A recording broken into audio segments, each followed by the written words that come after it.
Hello बच्चों, एक और नया क्वेश्चन वेक्टर चैप्टर से लेके आए हैं। यहाँ देखिए, using vector method prove that medians of a triangle are concurrent. ठीक है, मार्च 2018 में आया है और इससे पहले भी देखा गया है। ठीक है, लेकिन मैंने पहले यही उठा लिया। ठीक है, ये सबसे रिसेंट है और ये आपको आना चाहिए। बहुत बेसिक है, बहुत ही आसान है। ठीक है, आपको आ जाएगा, ये मैं गारंटी देता हूँ। एक बार ये 10 से 15 मिनट मुझे दे देना, हो जाएगा। ठीक है, देखो क्या बोला गया है कि सपोज एक ट्रायंगल है। ठीक है, ये कोई ट्रायंगल होगा। ठीक है, ऐसे इस तरीके से, तो यहाँ से ये इसका मीडियन है सपोज।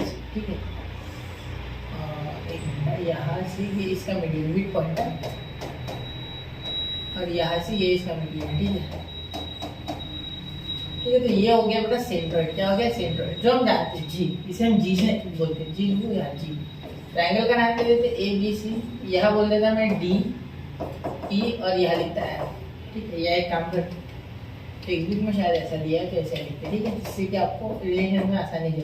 ये सॉल्व एग्जांपल्स में टेक्स्ट बुक में मेरे हिसाब से। ठीक है, तो ऐसा कुछ ट्रायंगल है आपके पास। ठीक है, तो ये डी ई और F are the midpoints of A B B C and A C respectively. Okay, तो ये सब आपको यहाँ लिखना है, ये फिगर भी आपको बनानी है। ठीक है, तो मैं सबसे पहले सॉल्यूशन में, मतलब प्रूफ में, सॉल्यूशन में जो भी आप उसमें लिखूंगा कि पॉइंट्स, या ऐसे लिख सकते हैं, let a bar b bar c bar d bar e bar f bar and g bar। ठीक है, पोजीशन वेक्टर लेने होंगे ना इसके। तो पोजीशन वेक्टर मैंने आपको बहुत बार बताया है कि ए का ए बार होता है, बी का बी बार होता है, सी का सी बार होता है। ठीक है, बाकी के नहीं लिखता हूँ, बाकी के यहाँ लिखता हूँ। आपको भी यहाँ लिखने की आवश्यकता नहीं है, ये सिर्फ आपके लिए लिखा गया है।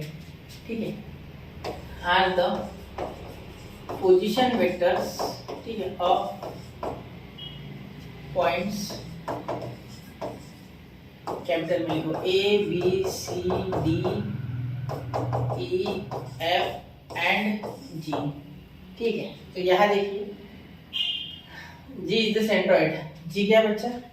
सेंट्रोइड है। ठीक है, सेंट्रोइड का काम होता है रेशो को 2:, ये जो ए है ना, ये जी ए जी और ए का रेशो 2:1 बना के रखता है। मतलब सुनो, हजम नहीं होती है पहली बार में ये बात बहुत से बच्चों को, क्योंकि वो कॉन्सेप्ट भूल जाती है। बच्चा बहुत ही बचपन में पढ़ा हुआ कॉन्सेप्ट है। ठीक है, 7th में जो सेंट्रोइड होता है ना, उसकी एक खासियत होती है कि ऊपर वाले लाइन को, ये लाल वाले, इसको 2 देता है और इसको 1 देता है। मतलब मेरी बात सुनो, समझो मेरी बात। अगर ये पूरी लाइन अगर सपोज होगी आपकी 5 या 5 से भी अच्छा कर लेते हैं, हम ले लेते इसको 6 ले लेते। ठीक है, सपोज ये पूरी लाइन है 6, ए पूरी 6 है। ठीक है, तो इन दैट केस जो ए जी है वो 4 हो जाएगा और जी है वो 2 हो जाएगा, जिससे कि इनका रेशो 4:2 होगा। 4:2 यानी बेटा 2:1 है ना, 4:2 ठीक है, समझ रहे हो मेरी बात? तो ये मैं बोलने की कोशिश कर रहा हूँ कि जो नीचे की लाइन होती है वो ऊपर वाले के एक ही भाग होती है। मतलब वो 2 भाग ले लेता है, ये 1 भाग। मतलब ये ए अगर टोटल 3 भाग है, ठीक है, तो इसमें के 2 भाग ऊपर वाला रखेगा, 1 नीचे, मतलब इसके आधा है ये नीचे वाला। सिंपल, अगर वो 10 है तो ये 5 ही है, ऐसा बोलना है। तो ये ऊपर वाला नीचे वाले की बात ही नहीं, ये तो आप समझने के लिए बोला मैंने। ठीक है, क्या बाकियों के लिए एप्लीकेबल नहीं? इनके लिए भी है, इनके लिए भी है। यहाँ सी जी बड़ा होगा, जी डी छोटा होगा, यहाँ बी जी बड़ा होगा, एफ जी या जी एफ छोटा होगा। बिल्कुल, तो ऐसा होता है। ठीक है, समझना है आपको। ये बात क्लियर होगी मेरी बात? कोई दिक्कत है यहाँ पे? नहीं? ठीक है, चले आगे। क्लियर? तो यहाँ तक मैंने आपको समझा दिया, अब आगे चलते हैं। ठीक है, चलो सबसे पहले ना मैं यहाँ मिड पॉइंट फॉर्मूला लगाना चाहूंगा, क्योंकि डी ई एफ तीनों मिड पॉइंट है। ठीक है, तो फिर पहले डी के लिए लगा ले। ठीक है, लगा लेते। तो आप बाय मिड पॉइंट फॉर्मूला क्या जानते हो? मैं पहले लिख लूंगा इन ट्रायंगल ए बी सी। ठीक है, पहले लिख लेते ना, इतना लिख लेते, क्या हो रहा है? ठीक है, डी ई एंड एफ या points, points D E and F. ठीक है, वैसे जरूरत नहीं है, फिर भी लिखना, points D E and F are mid points, ठीक है, of A B B C and A C. ठीक है, समझ लो। देयरफॉर अब ध्यान देना, यहाँ डी बार या मैं लिखता हूँ, इधर लिखता हूँ, इधर। ठीक है, ज्यादा बेटर होगा, इधर लिखता हूँ। तो बाय मिड पॉइंट फॉर्मूला इधर लिखता हूँ। अब बाय मिड पॉइंट फॉर्मूला, ठीक है, वहां लिखना था वैसे, लेकिन जगह कम पड़ जाएगी, जो तीनों लिखना है। बाय मिड पॉइंट फॉर्मूला, ठीक है, क्या हो रहा है मिड पॉइंट फार्मूला से बेटा? देखो क्या लिख सकते हैं मिड पॉइंट फार्मूला में, आपको याद होगा कि कोई भी पॉइंट, सपोज सी बार है, पॉइंट ए बी का एक सी मिड पॉइंट है, ठीक है, तो क्या लिखते थे आप? सी बार या आर बोल दो, ठीक है, सिंपली आर बोलो जो हम बोलते थे आर बार। तो R bar equal to M P bar plus N A bar upon, याद है, एम प्लस एन, ठीक है, ये होता था, ठीक है, तो ऐसे लिखना है आपको यहाँ, ठीक है। चलिए तो लिखिए D bar is equal to M D bar plus N A bar upon M plus N, ठीक है। लेकिन एम प्लस एन क्यों लिखे सर? बिल्कुल वो सेक्शन था। मिड पॉइंट क्या होता है? डायरेक्टली बी बार प्लस ए बार अपॉन 2, ठीक है। मैंने जानबूझ के वो बोला, मैं चाहता था कि आपको समझे, ठीक है, कि सेक्शन से मिड पॉइंट बना है, ठीक है। मिड पॉइंट क्या होता है बेटा? 1:1 का सेक्शन, यानी जब सेम टू सेम डिवाइड हो रहा है तो 1:1 का सेक्शन, इसीलिए एम और एन की वैल्यू 1 1 है, तो लिखना ही नहीं होगा, एक और एक दो, ये मैंने प्रूफ में बताया था जब मैंने कराया था, ठीक है। तो ये समझना है। E bar is equal to क्या होगा आपका? E bar is equal to C bar plus, जगह कनेक्ट हो गया बहुत ही अच्छी बात है, वरना मैंने करा दिया, ठीक है, सी bar plus B bar upon, ठीक है, ये हो गया दूसरा। और उसके बाद क्या हो गया आपका? एफ बार के लिए, तो F bar is equal to, उसके लिए हो गया सी बार या ए बार, पहले लिख लो, कोई भी फर्क नहीं पड़ेगा इसमें, क्योंकि दोनों की वैल्यू 1 है अपॉन 2, ठीक है। तो ये सबको मिला के आप एक काम करो, यहाँ 1 दे दो, ठीक है, बस सबको मिला के 1 दे दो, क्लियर? या अलग अलग लिखो 1 2 3 आपकी इच्छा, लेकिन सबको मिला के दोगे, दैट इज गुड, क्योंकि आगे काम है, ठीक है। चलो यहाँ तक समझ गए ना मेरी बात? बहुत ही अच्छे समझना है यहाँ तक, ठीक है बच्चा। क्या किया मैंने? सबसे पहले मैंने तो पहले पोजीशन वेक्टर लिख ली, फिर बाद में मैंने बताया बाकायदा कि कौन किसका मिड पॉइंट है, उसके बाद मैंने मिड पॉइंट फार्मूला लगा दिया जो कि हम जानते हैं, ठीक है। उसके बाद अब मैं आगे जो कैलकुलेशन करने वाला हूँ वो प्रूफ करेगा कि कॉन्करेंट क्या करती है, ठीक है। चलो तो कॉन्करेंट है नहीं, प्रूफ करने के लिए कैलकुलेशन करते, ठीक है, क्लियर? चलिए सबसे पहले हम लिखेंगे G इज द सेंट्रॉइड, ठीक है, देयरफॉर it divides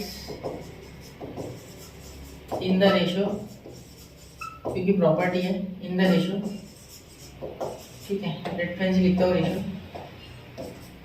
2:1, ये बहुत इंपॉर्टेंट चीज़ है इसमें, पूरे क्वेश्चन की जान ये 2:1 पे टिकी हुई, ठीक है। तो ये 2 ऊपर का, नीचे का 1, ये बड़ा वाला 2 छोटा वाला 1, बड़ा वाला 2 छोटा वाला 1, देखो सेंस आ रहा है, ये बड़ा दिख रहा है, ये छोटा सेंस आ रहा है ना ऐसे, तो वही मैं बोलना चाहता हूँ यहाँ, ठीक है, समझ रहे हो ना मेरी बात? 2:1 2:1 2:1, ठीक है बच्चा, ठीक है सर। चले आगे, ठीक है बच्चा।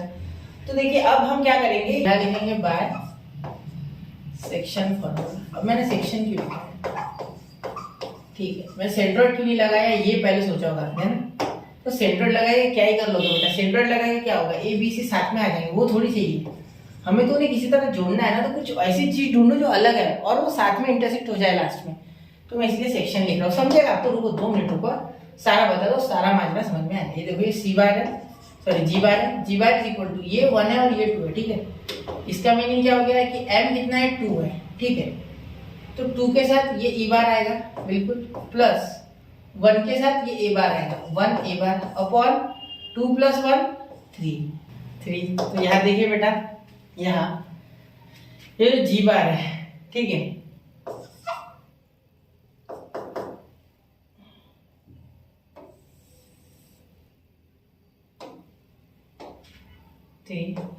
तो यहाँ देखिए बेटा ये जो ई बार है, इसकी जगह हम क्या डाल सकते हैं? देखिए जी बार इज इक्वल टू 3, ई बार की जगह सी bar plus B bar upon 2, ठीक है, प्लस ए बार, 1 लिखने की आवश्यकता नहीं, और ये 3, ठीक है।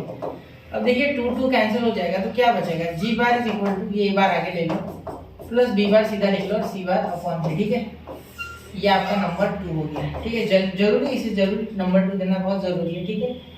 ऐसे आप यहाँ क्या कर लोगे, अब सेक्शन फार्मूला वापस से लगा के जी बार इज इक्वल टू, ध्यान देना, 2 ई बार हो गया ना, अब यहाँ इसके लिए लगाओगे एफ बी या बी एफ के लिए, ठीक है। तो क्या हो गया, ये 2 वाला पार्ट है, ये वाला, तो ये 2 F bar plus 1 B bar, तो 1 लिखने की कोई आवश्यकता नहीं है, ठीक है, अपॉन 2 + 1 3, ठीक है।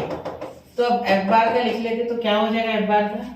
ए bar plus C bar upon 2, A bar plus C bar upon 2 plus B bar upon 2, 2 cancel, therefore g bar is equal to a bar plus b bar plus c bar upon 3। ये हो गया number 3, ठीक है। अब last g bar is equal to, देखो 2e bar, क्योंकि opposite वाला, देखो ये 2 वाला है, ये 1 वाला है, ठीक है। समझ में 2:1 देखने में लग रहा है, देखो वो बड़ा दिख रहा है छोटा, तो 2 मैंने अंदाजे से बनाया, ठीक है, कोई मैंने कैलकुलेशन नहीं बनाया, लेकिन एक बार अंदाजा देता है तो बेटर है, ठीक है। तो 2e बार, ठीक है, क्योंकि m b बार होता है इसलिए आगे वाला अपोजिट वाला 2 बार प्लस 1e बार, तो 1 लिखने की आवश्यकता नहीं, अपॉन मैंने ये तो लिख लिया शायद, है ना, मैंने d वाला नहीं लिखा यार, ये e वाला तो लिख लिया मैंने ना, ये नहीं लिखा मैंने, d c यानी cd वाला नहीं लिखा, तो 2d बार, क्योंकि ये देखो ये छोटा ये बड़ा, ठीक है, इसीलिए इसके पास d बार प्लस c बार अपॉन 2। तो यहाँ ध्यान देना g इक्वल टू d बार की वैल्यू ध्यान देना मेरे बात पे, b bar plus a bar upon 2 into b bar plus a bar upon 2 plus c bar upon 2, ठीक है। तो ये 2 कैंसिल, g बार आ गया a bar plus b bar plus c bar upon 3, ठीक है। चलिए तो ये नंबर 3 हो गया, ये नंबर 3 हो गया, ठीक है।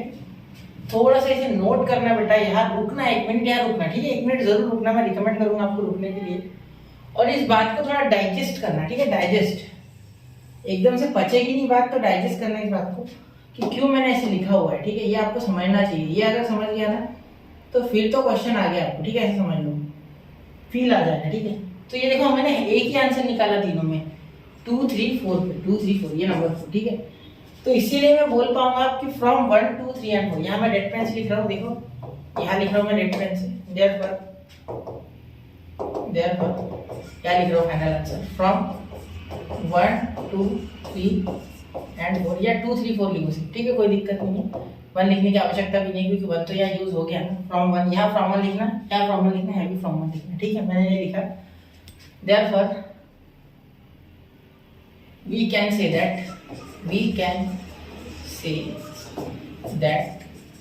ये पूरा का पूरा the medians of a triangle are concurrent, क्योंकि एक ही पॉइंट से पास हो रहे, देखो g बार हो गया, तो इसीलिए हम बोल सकते हैं कि ये कॉन्करेंट है, क्योंकि हम एक ही फॉर्मूले पे पहुंच गए ना, सेंटर्ड फॉर्मूला पे, मतलब सही है, ठीक है।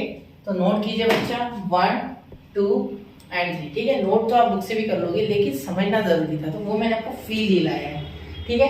तो फील ऐसे ही लेते रहे, स्टडी देने के साथ बने रहे, पढ़ते रहे, आगे बढ़ते रहे। जय हिंद, जय भारत।